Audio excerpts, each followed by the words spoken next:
बोलिए महापुरुष अच्युतानंद जी की जय। शुद्धि जानी ज्ञानी गुणी मंडली आज अध्याय आलोचना को आपण मानक स्वागत जनाऊँ। आज मालिका वचन आलोचन आलोचना करने जाऊे अच्युतानंद महापुरुष को शिष्य रामचंद्र पचारुचने गुरुदेव सबु जुगरे प्रलय केतेबेले आसे सबु जुगर शेष समय प्रलय ही आसे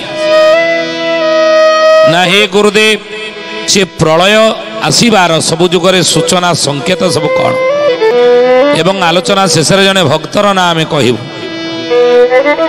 किए से भक्त कौन तार ना कौट तार जन्म हो।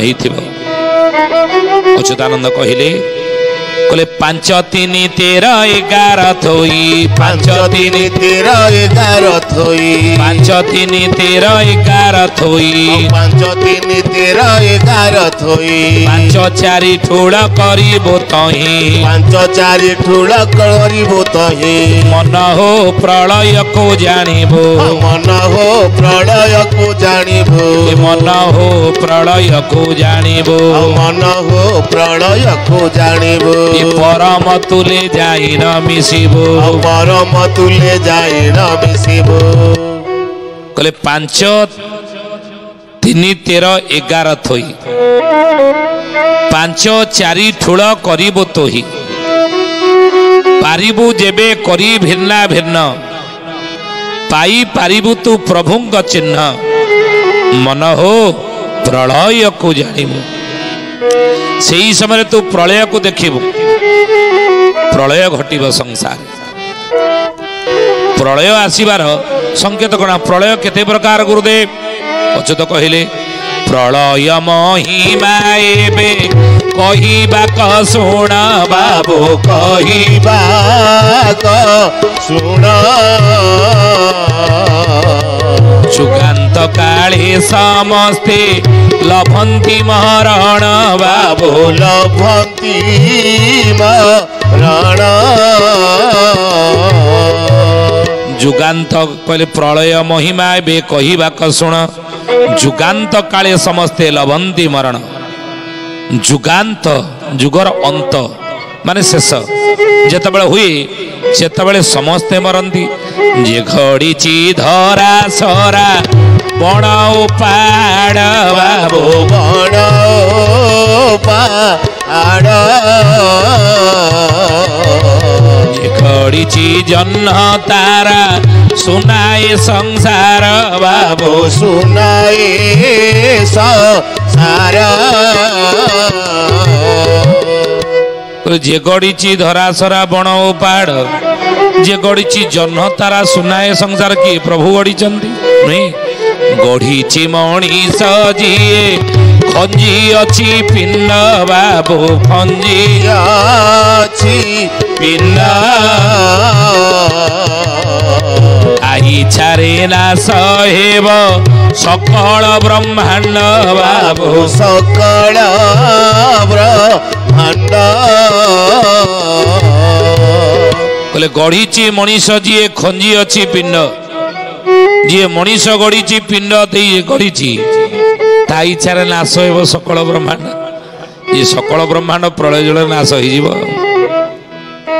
शिष्य रामचंद्र कहले गुरुदेव भगवान सुंदर सृष्टि को तैयारी करिसेंती कुम्हार गोटे माठिया तैयारी कला भली से माठिया को जदि भांगी दिए ताल ताको कष्ट हेबनी कारीगर गोटे खेलना तैयारी करछि मूर्ति गढ़ी से मूर्ति जदि भांगी दिए निजे निज निजे निजे निजर सृष्टि को किमिति नष्ट करिवो ना रामचंद्र रे गढ़ी न भांगिले सृष्टि काही ठाब होंता बाबू काही ठाब होंता एणु करी नाश कले करम करता बाबू करम करता भगवान सुंदर सृष्टि गढ़ी जन्म तारा गढ़ी सुना संसार गढ़ी मनीष को तार रक्षणाबेक्षण करने पठे सृष्टि नहीं पढ़ी ये सृष्टि हूँ गोटे उद्यान बगीचा ये बगीचार सी जत्न नब देखभाल कर स्वार्थ नुहे परमार्थ भावना नहीं ନିଜର ନୁହେଁ ଜଗତର ମଙ୍ଗଳ ଚିନ୍ତା କରିବ।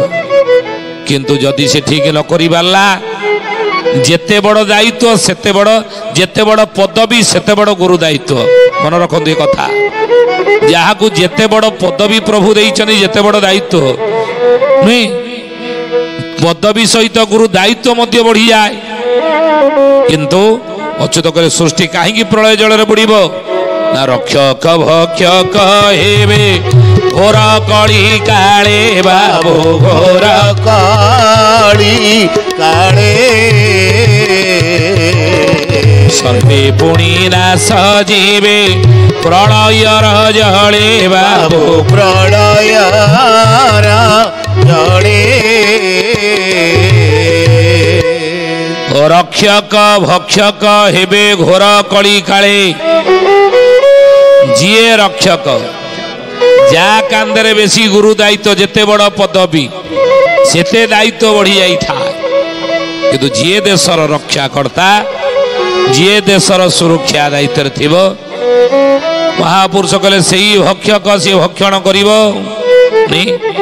ଆଜି ହଉନି କି ସମାଜରେ ଆପଣ ଦେଖିବେ, ଯାହାକୁ ଆମେ ଆଜିର ସମାଜରେ, ସେତେବେଳେ ଯଦି ଅତୀତ କାଳକୁ ଆମେ ଚାଲିଯିବା, ଅତୀତକୁ ଯଦି ଚାଲିଯିବା ପୁରାଣ ଯୁଗକୁ, ରାଜାମାନେ ନିଜ ସ୍ୱାର୍ଥ ଦେଖୁନଥିଲେ।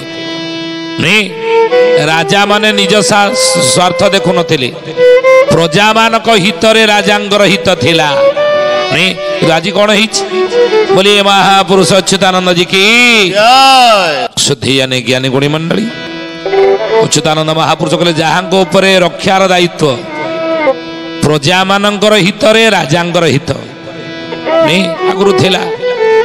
କିନ୍ତୁ ବର୍ତ୍ତମାନ ଅଚ୍ୟୁତାନନ୍ଦ ମାଳିକାରେ ଲେଖିଛନ୍ତି, କହିଲେ ବାବୁରେ ରାଜା ଏ ଶାଗୁଣା ହେବେ ପ୍ରଜାଏ ମୁର୍ଦାର ବାବୁ ପ୍ରଜାଏ ମୁର୍ଦାର। ପ୍ରଳୟ କାଳର ଦୃଶ୍ୟ ମହାଭୟଙ୍କର ବାବୁ ମହାଭୟଙ୍କର।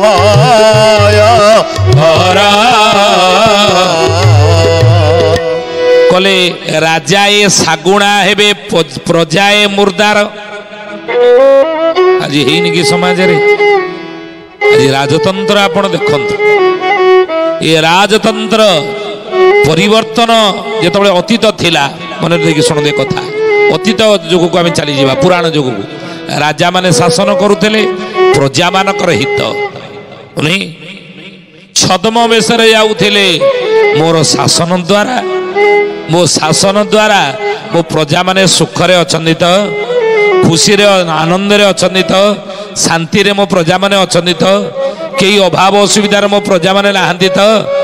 ଏ ଘଟଣା ଗୁଡ଼ିକ ଦେଖିବା ପାଇଁ ରାଜାମାନେ ପୁରାଣ କାଳରେ, ଅତୀତରେ ଛଦ୍ମ ବେଶରେ ସବୁ ବୁଲୁଥିଲେ। ନିଜ ପୋଷାକରେ, ରାଜ ପୋଷାକରେ ବୁଲୁନଥିଲେ। କାହିଁକି ନା ରାଜ ପୋଷାକରେ ଯଦି ବୁଲିବା, ତାହେଲେ ତାଙ୍କ ସେବକମାନେ ଦେଖିବେ ଏଇ ଆମର ଲୋକ ରାଜା ଆସୁଛନ୍ତି ଏପଟେ, ତମେ ଭଲକି ସବୁ ଲୁଚେଇ ନାଚେଇ ଦିଅ, ତମେ ଯେଉଁ ଯାହା ଖାଉଛ ନାଇଁ ନାଇଁ ତାକୁ ସବୁ ଲୁଚେଇ ଦିଅ, ଭଲ ଜିନିଷ ତମକୁ ଦେଉଛି ତାକୁ ଖାଅ। ରାଜା ଦେଖିବେ ଯେମିତି ନାଇଁ ମୋ ଶାସନରେ ଭଲରେ ଅଛନ୍ତି ମାନେ, ନା ଏଇଭଳି ଥିଲା। ବର୍ତ୍ତମାନ ସମୟରେ ରାଜନୀତି ସ୍ତର ଏଭଳି ହେବ, ରାଜାମାନେ ଶାଗୁଣା ହେବେ, ପ୍ରଜାମାନେ ମୁର୍ଦାର ହେବେ। ସେତେବେଳେ ରାଜକୋଷରୁ ଧନ ଦଉଥିଲେ ପ୍ରଜାମାନଙ୍କର ସେବା ପାଇଁ। ଏଇଖିଣା ଦେଖନ୍ତୁ କ'ଣ ପରିସ୍ଥିତି ହେଉଛି।